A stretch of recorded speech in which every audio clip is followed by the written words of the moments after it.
Hello again, grade threes. Mrs. Price is back again. Hope you enjoyed the first video. This is the second one of Bunnicula. So this is the last chapter, chapter 9. Remember last time there'd been all that trouble with the salad, Chester attacking Bunnicula and all getting covered in salad dressing, and the Monroes were going to take the animals to the vet. So this chapter 9 is the last one. It's called All's Well That Ends Well, almost.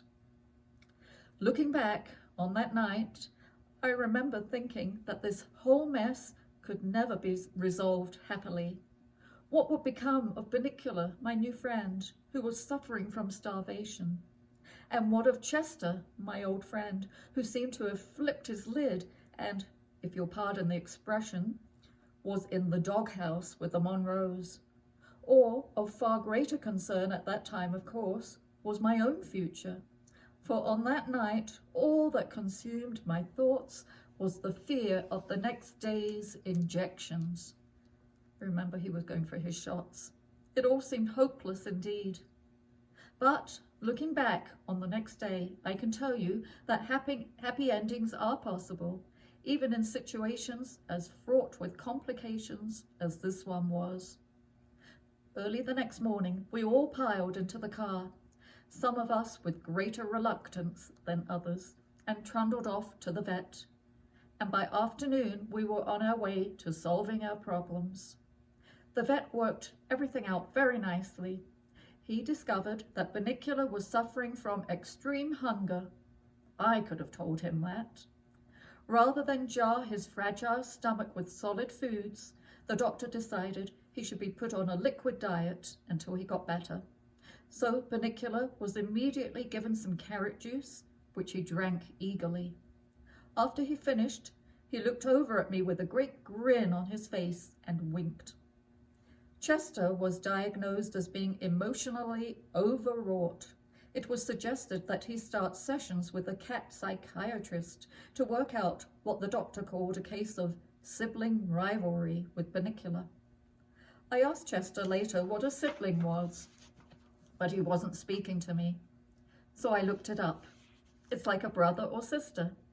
And sibling rivalry means you are competing with your brother or sister for attention. I wasn't sure this was Chester's problem, but it sure explained a lot about Toby and Pete. As for me, well, I came out the best. Dr. Wasserman was all set to give me my shots when the nurse came in with my card. "Wait, doctor, this dog doesn't need his shots yet. It's too soon."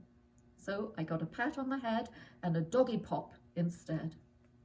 These days, everything is back to normal in the Monroe household, almost. Bunnicula liked his liquid diet so much that the Monroes have kept him on it. And oddly enough, there have been no problems with vegetables mysteriously turning white since. Chester, of course, insists that this proves his theory. Obviously, Harold, the liquefied vegetables take the place of the vegetable juices, so Bunnicula has no need to go roaming anymore. "Then he's not a vampire," I said. "Nonsense. He's a vampire all right, but he's a modern vampire. He gets his juices from a blender." "Case closed, Sherlock?" I queried. "Case closed." "Oh, Chester." "Yes, Harold?" "What are those two funny marks on your neck?" Chester jumped, and I laughed. "Very funny," he said as he began to bathe his tail. "Very funny." The Monroes never knew anything of Chester's theory. They changed markets, and to this day they believe that they were the victims of a curious vegetable blight. Bunnicula and I have become good friends. He still doesn't say anything, but he snuggles up next to me by the fireplace, and we take long, cozy snoozes together. One night I sang him a lullaby in the obscure dialect of his homeland, and he slept very peacefully. It was that night that cemented our friendship. Now, about Chester. I said that everything was back to normal, almost. Naturally, Chester is the almost. He has been seeing his psychiatrist, Dr. Verrückt Katz, twice a week for some time now. He takes his therapy very seriously. The other morning, I was trying to get a little sleep when Chester came over and nudged me in the ribs. Harold, do you realize we've never really communicated? I mean, really communicated? I opened one eye cautiously. And in order to communicate, Harold, you have to really be in touch with yourself. Are you in touch with yourself, Harold? Can you look yourself in the mirror and say, I know who I am. I am in touch with the me-ness that is me, and I can reach out to the you-ness that is you. I closed my eye. I'm used to it by now. He talks like that all the time. He no longer reads Edgar Allan Poe at night. And once he concluded that he had been right about Bunnicula, there has been no more talk about vampires. The mark of the vampire sits, its uselessness obsolete, on its shelf.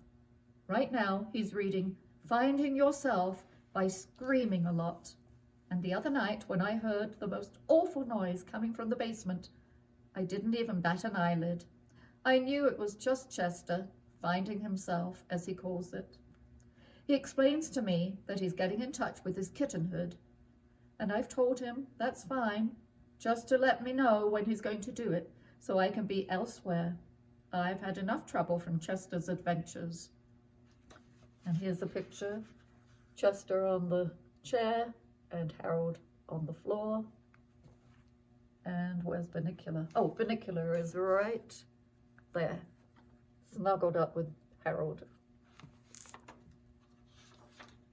And the very last page of the story. So, that's my story. And the story of a mysterious stranger who no longer seems quite so mysterious, and who is definitely no longer a stranger. I presented the facts as clearly as I could, and I leave it to you, dear reader, to draw your own conclusions.